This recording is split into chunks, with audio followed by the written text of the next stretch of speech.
I never miss an opportunity to tell somebody they did a good job. Mm-hmm. And I think that's very important. And they don't have to be on my team. They could be a peer. They could be someone who, is in legal, right? Never miss an opportunity to tell somebody they did a good job. It lends to the culture you're building. It lends to the trust you're building with someone. That's leadership.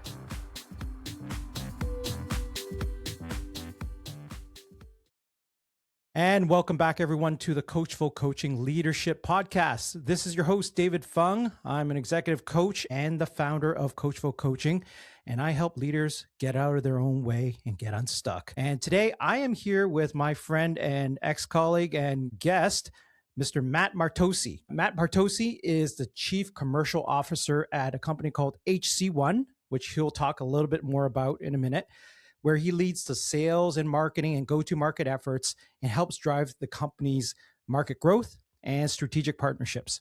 Before he was at HC1, he held leadership roles at Salesforce, where we met, Definitive Healthcare, GHX, Millennium Health, and Novartis, building a career around revenue growth, go-to-market leadership, and healthcare innovation.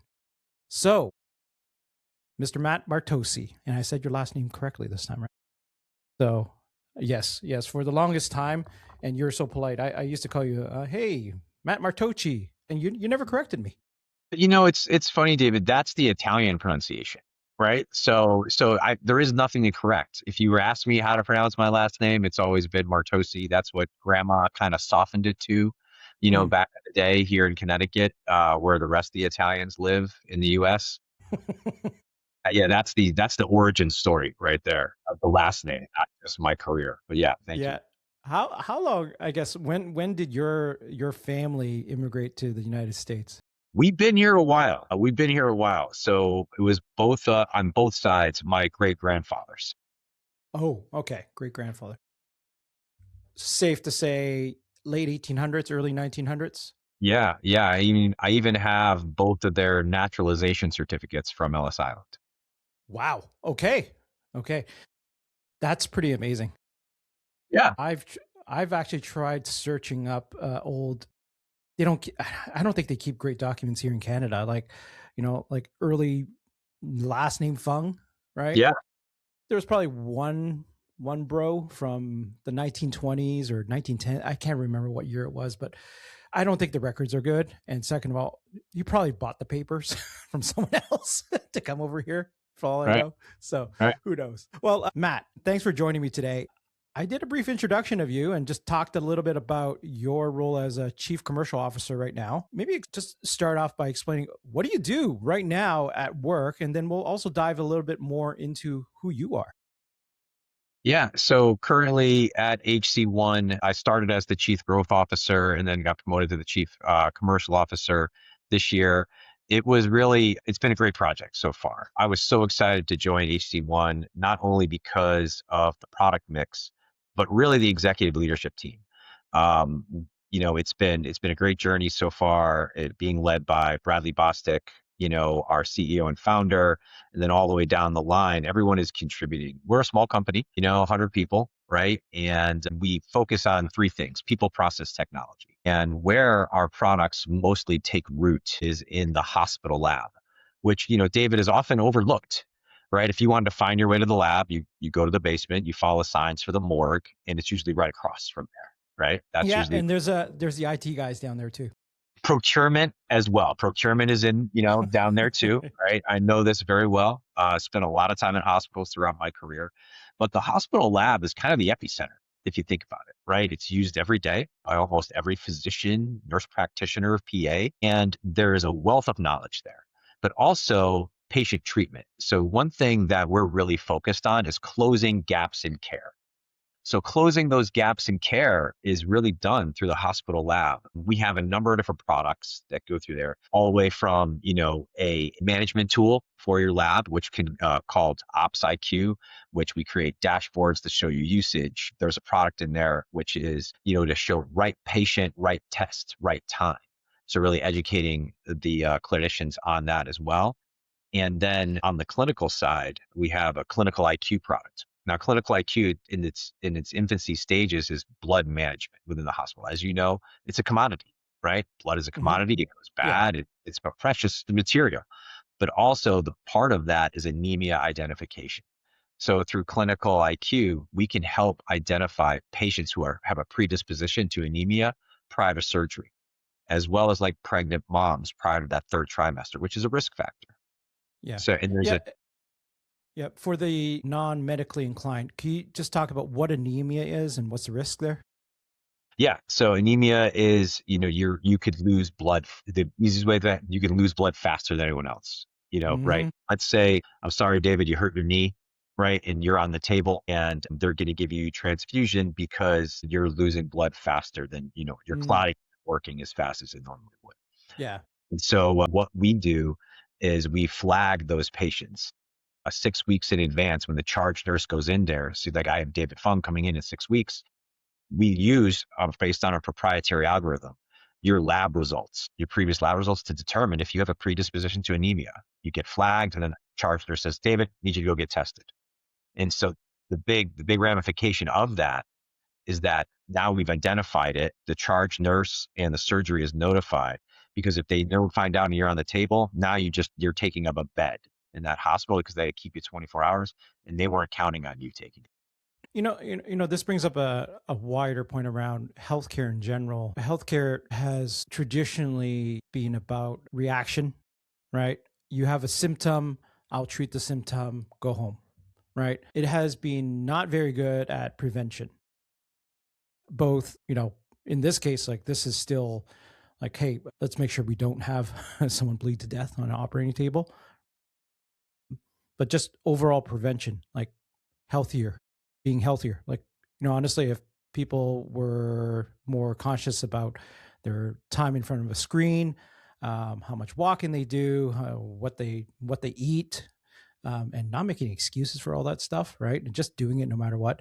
Um, you probably have less issues in the healthcare system in general, right? What's your thoughts on that? Like prevention, because it sounds like it's a lot of what you're doing right now is prevention of issues. So it's like if you were to ask me, like we're at, a dinner party, you say, oh, what do you do? I'm in healthcare technology. Like that's the easiest way to say it, right? Hmm. The two go hand in hand. And so the point I'm making though is a lot of the points that you just made, David. You now have a watch that will tell you to stand up, right? You have a watch that'll tell you, is like, what, your BP is a little high. Maybe you need to take a walk. Time to Hmm. get medicine, right? So these are diagnostic tools. That's what they are. They're diagnostic tools that are helping you lead a healthier life, which then leads to prevention, Hmm. right? We view the hospital lab as similar to that, right? Because you have all these lab results that are telling the story of David Fung, Hmm. right? Through Hmm. diagnosis, how do we identify through those lab results, maybe some preventative measures for you? Yeah. Yeah. So I'm also curious, like you said, your current company is a relatively smaller company, founders. It sounds like a pretty tight team you have here, right? Yeah. Yes, very What much. what attracted you to go from like you moved around. You went from a company like Novartis, a wee, small pharma company. No one's ever heard of it. Nope. Yep. Small company. To those listening, it's not a small company. It's a big company. And it seems like you're a naturally entrepreneurial person, right? But it also seems like, from my chats with you, like you're on a mission of some sort as well. What's driving you right now? Yeah, well said. Definitely the entrepreneurial spirit. I've had it forever, right? So starting at Novartis, I was a boots on the ground pharma rep, right? I didn't have Google. I didn't have GPS, right? No cell phone. I had a book of maps and a list, right? So So that you was like really, 1958 or so, it right? was 58. That's a good, yeah, excellent. Thank you. No, 2000. Get out of here, right? And so, but that's where you develop those skills. Where it's like, okay, I'm finding my way there. And the biggest thing that got me the most, because I was time management, right? Time is how I'm affecting my day. If one of those addresses was wrong on that list, and I went to a physician's house instead of their office, I'm not going into the house. I know it's a house. Then I just wasted 45 minutes of my day. So that got me a little obsessed with the data side of it, right? And I'm like, okay, like how can I focus on my time management? And then coming up through Novartis, being successful there as a field rep, I was brought into their leadership development program. And I had some great mentors along the way, Rich Scatoni being one of those. He recognized very early that I had a leadership quality. Now, in the early 2000s, going through leadership development at Novartis was no small feat. You're in these large classes, which you had to qualify for with good sales. You're in these large classes and it's pass fail. And there's clinical psychologists in the back corner watching you. They're recording what you're doing and they're giving you all these scenarios. So it was a really great way to come up through leadership development. And then when I got my first team, the thing that inspired me the most was the people, right? I'm very much so a people first leader. And you'll hear me say leader a lot. They use the term manager in pharmaceuticals. I never thought I was a manager. You know, to leading people who are field based, it's a lot more about motivation than coaching. And I came to that realization pretty quick. If you're in a performance leadership position, sure, you have to coach, but it leans more and skews more towards motivation. And having that experience, and I brought that to the rest of all the other companies I've worked for. I love leading from the top, right? I built 7 teams from scratch throughout my career. And I bring in similar people, right, who have a similar mindset. And it's been a great experience so far. So I want to touch on that motivation. When you're talking about motivation of you as a leader or motivation of the people that you hire, whose motivation? It's my team.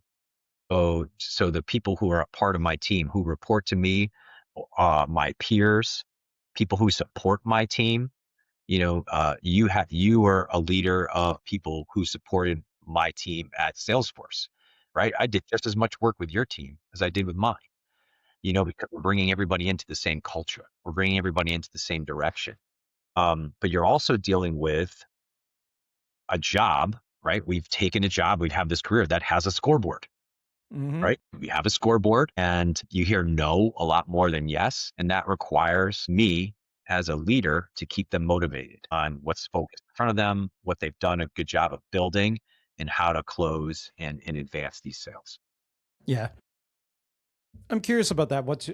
When, your sales is one of the toughest jobs ever, right? It is so up and down in terms of roller coaster ride. I'm preaching to the choir here, but keeping your team motivated to perform day in and day out is absolutely tough, especially when things aren't working out in your favor. How do you keep your teams motivated, even though you might be sucking week after week? Focus on the goals, right? Focus on the build, focus on the effort, focus on the activity.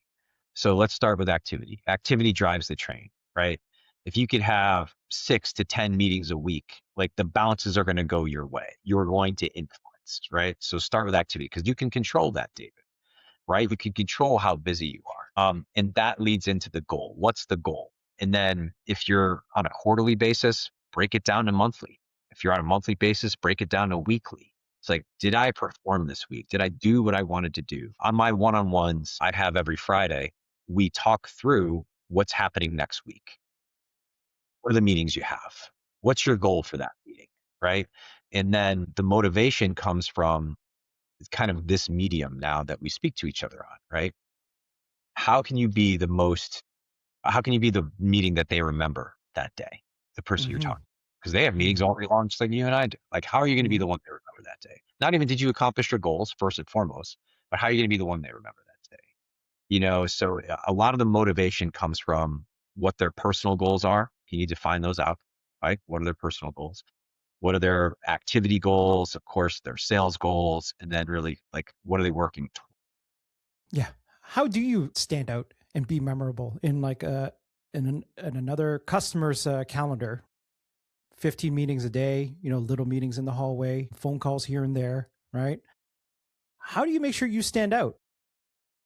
Do your research, do the hard work, right? So if I'm meeting with David Fung, right, I'm not just looking at your LinkedIn, right? I'm reading some of the posts you've done and that whatever company you're working for, I'm on their Twitter page, right? Because they're only going to post bad stuff there. No, right? It shows that I'm watching And then also have a set agenda for the call and then have a follow-up. Like, so what's the goal of the call, right? And at the end of the call, believe it or not, it's okay to ask for feedback. And that could come in a number of different ways. You say, you know what, David, we've talked about a lot today. So you go through your review, right? Here's some of the next steps that I have from my side. What are yours? Right. And then, okay, we have to regroup in 2 weeks. Let's get that on the calendar now. Right. And so you can have, leaving that call, you're like, wow, that was a really efficient use of my time. I didn't feel like they wasted my time. I feel like they knew me. I feel like they knew what my company needs were. So that's the hard work in the pre-call. That's interesting. We talk a lot about feedback, like peer to peer within your teams and such, right? But you just mentioned about feedback with a customer. Yeah. Talk more about that, because I think the listeners of this podcast could be anyone from experienced individuals to founders of companies who are trying to figure things out still. If you can talk a little bit more about like what feedback looks like from a customer or to a customer, if that's even applicable. How about in the room, right? So let's say we're present. That's the best way, right? So let's start at the top.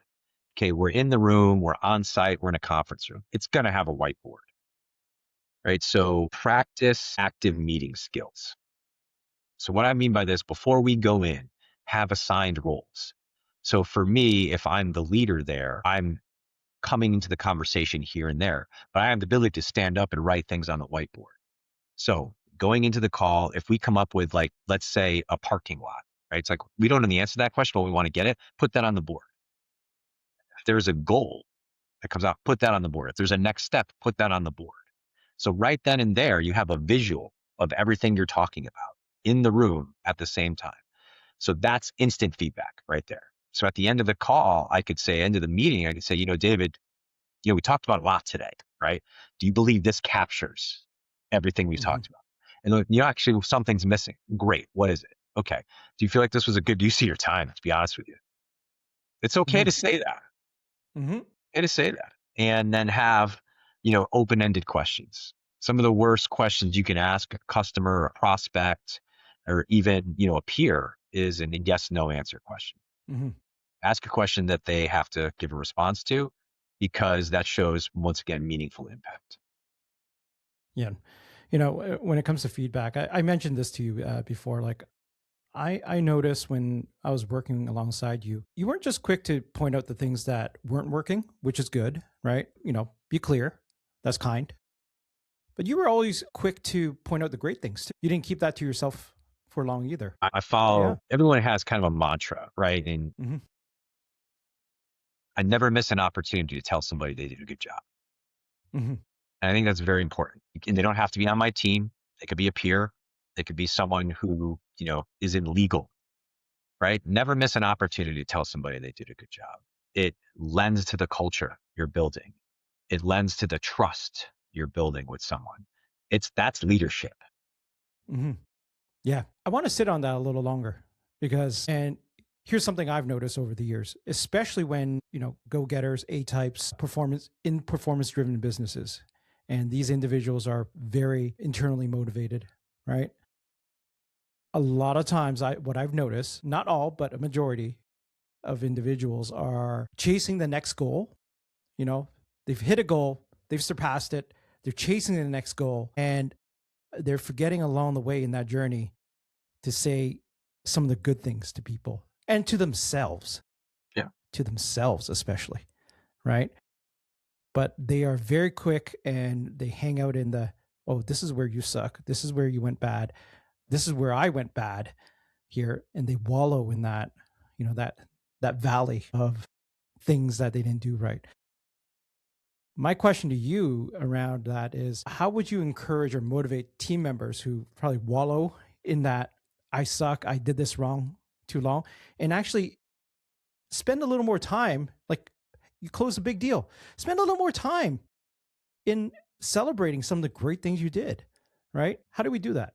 So that's two different topics right there. So Yeah. celebrate the wins. Let's hold that one for a second, right? But the fun one is negativity, right? So another leader and mentor of mine, Brett Anderson, coached me and several others on, like, let's start with the focus on the positive, right? Like you could leave a call, you could leave a customer meeting, you could leave an internal meeting and you're debriefing afterward, which is so important. People don't do it enough. Please do the debrief, Hmm. right? Okay, let's talk about it. What happened there? Like, and they always go negative. Always. Everyone, Dave, 98%. Yep. Yep. Stop right there. Stop them. Yep. We're going to get to that. Let's start with the positives. So skew them as a leader, skew them right to the positives. And if they can't find their way there, then you have to help them, you know, and find two or three things. And this is the part of note taking during the meeting, right? Find two or three things that you believe were really good positives. So that lifts them up right there. And then when you get to where they're going to negative, it's areas of opportunity. You didn't do anything wrong. Okay. It wasn't a miss. We have another shot at this. We have another call coming up with the customer. You have a true chance to show how our product can truly help them. Right. So what are the areas of opportunity? What's next? And then you set goals around those for the next call and how they're going to bring them to validity. Yeah. I'd like to, if you don't mind, can we loop back to like that 1958 joke, really early 2000s when you were a sales rep at Yeah. Novartis, right? And, I'm young and old enough to remember that time as well. That's around when I started working. And, certainly it was very much, there was a lot, it was a manual process. Mobile wasn't big yet. Flip phones were starting to come out. Not really. The Nokia, I remember those Oh, come little on. flat phones. BlackBerry. That's the way to go right there. Crackberries were awesome. That was my first cell phone. Love that keyboard. But here's my question: is what you've seen over the years, like the profession and really every profession went from very much high touch. You had to see a customer, you had to see someone face to face. That was really the only way to get anything done. Truly, right? There was the occasional phone call you'd make as well, but then now we have this technology. You and I, I'm here in Toronto, you're there in the US, right? In Connecticut, and we could do this. What's your prediction now? Like you sell AI software for labs. Where do you think this profession is going and how you think transactions are going to be done, how business is going to be done? If you had a magic wand to predict right now, no consequences, Matt. There's no wrong answer. I feel like you painted me into a corner. I'm joking. No, face to face will always trump any of this. Mm-hmm. Every time, hands down. The hardest part about it is this is kind of the default now, right? It's just so much easier. It's just so much easier to do a virtual meeting, right? But we try and get in front of customers. I think my customer base in large hospitals, IDNs, large reference labs, they're back to work. They are. Of course, they're in the hospital, right? We just had a meeting at Indiana University Hospital. They're building 2 new hospitals, brand new. Who does that today, right? So they're back to work. So getting in and having these face-to-face meetings is so important, and it's still the best way to have a good conversation, right? A meaningful conversation. Too often with this medium of virtual meetings, people are multitasking, right? Or they don't come on camera.